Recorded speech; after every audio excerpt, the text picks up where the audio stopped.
everyone, welcome to NEET Preparation Tamil. இன்னைக்கு நம்ம ஒரு இம்பார்ட்டன்டான கேஸ் பேஸ் क्वेश्चन தான் வந்து பார்த்துட்டு இருக்கோம் மேத்ஸ்ல. சோ இந்த ஃபர்ஸ்ட் क्वेश्चन வந்து நான் ரீட் அவுட் பண்றேன். Some students are having misconception while comparing a decimal. அது தப்பான புரிதல் இருக்கு. ஃபார் எக்ஸாம்பிள் நீங்க பாத்தீங்கன்னா 78.5 அப்படின்றது இட் இஸ் கிரேட்டர் than 78.9 ன்னு சொன்னா எப்படி? அதான் மிஸ்கன்செப்ஷன். புரியா? தப்பா சொல்றாங்க. ஓகேவா? இந்த மாதிரி என்ன பண்றாங்க, ஒரு வேல்யூ எடுத்திருக்காங்க. இந்த மாதிரிலாம் ஜாவ்லின் த்ரோ காம்படிஷன் நடத்தி அதுல வேல்யூஸ் வந்து கண்டுபிடிச்சு வச்சிருக்காங்க. இதுல அவங்க என்ன சொல்றாங்கன்னா, ஒரு சில பசங்களுக்கு மிஸ்கன்செப்ஷன் இருக்கு, மற்ற ஒரு செட் ஆஃப் பர்சன்ஸ்க்கு பசங்களுக்கு வந்து மிஸ்கன்செப்ஷன் இல்ல. இப்போ அவங்க கொடுத்திருக்கிற டேட்டா படி 40% of the students having a misconception in the concept of the decimal comparison, 40% ஸ்டூடெண்ட்ஸ்க்கு மிஸ்கன்செப்ஷன் இருக்கு. ரெஸ்ட் ஆஃப் த பர்சன் எவ்வளோ 60%க்கு மிஸ்கன்செப்ஷன் இல்ல. இவங்களுக்கு மிஸ்கன்செப்ஷன் இருக்கு. புரியுதா இந்த டேட்டா? அண்ட் மீதி 100 minus 40 60%க்கு மிஸ்கன்செப்ஷன் இல்ல. 80% of the students having misconception answered Bijoy as a correct answer. Misconception இருக்கிறதுல 80% ஸ்டூடெண்ட்ஸ் வந்து பிஜாய் தான் கரெக்ட் அப்படின்னு சொல்லியிருக்காங்க. நீங்களே பாருங்க, இங்க வந்து 47.7 இருக்கு, இங்க 47.07 இருக்கு. இதுல எது அதிகம்? இதுதானே அதிகம். ஆனா மிஸ்கன்செப்ஷன் தப்பான புரிதல் இருக்கிற பசங்கள்ல 80% ஸ்டூடெண்ட் பிஜாய் தான் அப்படின்னு சொல்லிட்டு ஆன்சர் பண்ணிட்டாங்க, தப்பா ஆன்சர் பண்ணிட்டாங்க. ஓகேவா? and 90% of the students with no misconception, அதாவது மிஸ்கன்செப்ஷன் இல்ல, கரெக்டா இருக்காங்க, பெர்ஃபெக்ட்டா இருக்காங்க அவங்க ஐடியால அப்படின்றதுல 90% of the students did not answer Vijay as the correct answer. Correct தானே? விஜய் அவங்க ஆன்சர் பண்ணாலும் அவங்க அதையும் சொல்லியிருப்பாங்க. ஆப்வியஸா அது கரெக்ட். ஓகேவா? அப்ப இவங்கள எவ்வளவு பேர் வந்து பிஜாய் ஆன்சர் பண்ணிருக்காங்கன்னா 10% பேர் சொல்லியிருக்காங்க. இவங்கள 10% வந்து பிஜாய் தான் அப்படின்னு சொல்லியிருப்பாங்க. சோ இப்போ இந்த டேட்டாவை வச்சு let's make this out. Okay, let us solve this how to do அப்படின்றது நான் சொல்றேன். இத பேசிக்கலி நான் என்ன சொல்றேன் அப்படின்னா, let probability of E1, ஓகேவா? E1 னா என்னது? E1 like E1 be the person who are having misconception 40%. இப்பதான் அவங்க क्वेश्चनலயே கொடுத்திருக்காங்க 40%. ஓகேவா? அப்புறம் வந்து probability of E2 misconception இல்லாதவங்க மீதி rest of the people 60%. கரெக்ட்டா? இப்போ எனக்கு மிஸ்கன்செப்ஷன் இருந்து நான் வந்து பிஜாய் தான் கரெக்ட் அப்படின்னு ஆன்சர் பண்ணிருந்தேன்னு வச்சுக்கோங்களேன். I can tell பிஜாய் தான் கரெக்ட், மிஸ்கன்செப்ஷன் இருக்கு, but I have answered that Bijoy is the right answer அப்படின்னா it is going to be what 80%.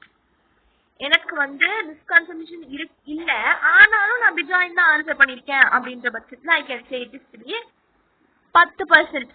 அப்போ நான் பிஜாய் ஆன்சர் பண்ணல, எனக்கு வந்து இது இல்ல, மிஸ்கன்செப்ஷனும் இல்ல அப்படின்னா 90%. இதுதான் கொடுத்துருக்கிற டேட்டா. இல்ல சம்டைம்ஸ் கொடுக்காத டேட்டாவும் இதுவும் சரி, அவங்க கொடுக்கல, ஆனா நம்மளே கண்டுபிடிச்ச டேட்டா அதையும் எழுதி வச்சுக்கோங்க.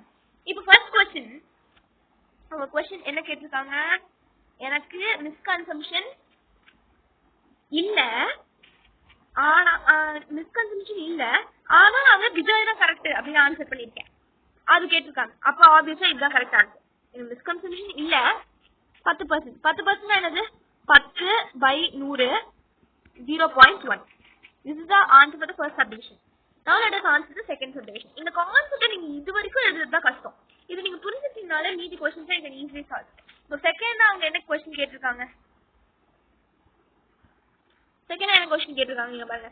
What is the probability of randomly selected students answers Bijoy and his answer is this?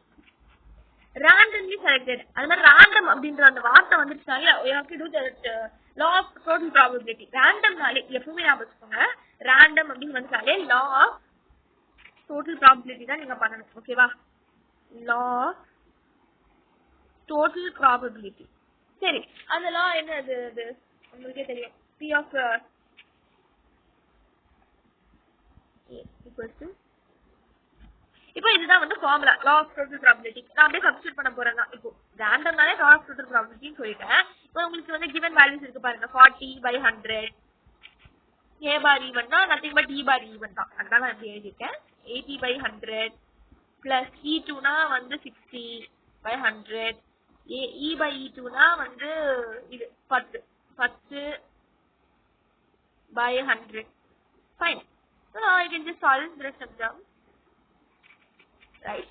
It's going to be 6/100, and now here it's going to be what, 24, I guess. 24, right?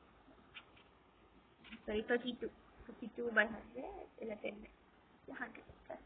Okay, now it's going to be 38 by 100. Fine, correct தானே?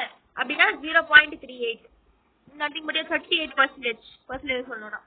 இது second சப்டிவிஷனோட answer. Clear? இப்போ நம்ம third subdivision சொல்லலாமா? Third subdivision என்ன கொடுத்திருக்காங்க? What is the probability that a student who answered as Bijoy is having misconception? ஒரு student who answered as Bijoy has இப்போ Bijoy தான் அப்படின்னு சொல்லி ஆன்சர் பண்ணிருக்கான். அந்த ஸ்டூடெண்ட்க்கு மிஸ்கன்செப்ஷன் இருக்கு அப்படின்றதுக்கான ப்ராபபிலிட்டி which is அவங்க கேக்குறது P of E1 bar A. இந்த மாதிரி கண்டிஷன் வந்ததுனாலே நம்ம என்ன பண்ணோம்? பேஸ் தியரம் தான் அப்ளை பண்ணோம். கரெக்ட்டா? அதான் நான் இங்க பண்ணிருக்கேன். இங்க பாருங்க, நான் அதான் அப்ளை பண்ண போறேன், base theorem. So now let's just write the formula. P of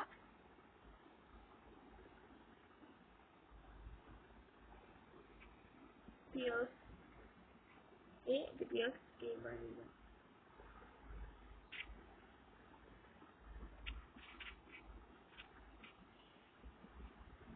upon, right? Hope you understood till now. இதான் வந்து formula. இப்போ நான் ஃபார்முலால அப்படியே கொடுத்துருக்க வேல்யூ தான் சப்ஸ்டிட்யூட் பண்ண போறேன், வேற எதுவும் பண்ணல. P of E1 னா 40 by 100, 40% இல்லையா? I can just put 40 upon 100 into 80 by 100 by 38 by 100. So you will get 32 by 38, 16 by 19. Done. So இவ்வளவுதான் வந்து third subdivision. Fourth subdivision similar அதே மாதிரி தான் பேஸ் தியரம் யூஸ் பண்ணி தான் வரும். What is the probability the student who answered Bijoy among the students who does not have misconception? Same pattern தான், வேற எதுவும் இல்லை. இப்போ அவங்க E1 bar E கேட்டதுக்கு பதில் அவங்க இப்போ P of E2 bar E கேட்கறாங்க. இதே மாதிரி தான், அதே மாதிரி ஃபார்முலா அப்ளை பண்ணுங்க. என்ன இங்க 40 by 100 பதில் 60 by 100 வரும், அவ்வளவுதான், வேற எதுவுமே டிஃபரன்ஸ் இல்லை, சேம் தான். பண்ணியாச்சா? you will get 6 by 38 அப்படின்னா you get 3 by 19, அவ்வளவுதான். ஸோ இதோட இந்த ஃபர்ஸ்ட் கேஸ் பேஸ்ட் கொஸ்டின் வந்து முடிஞ்சது.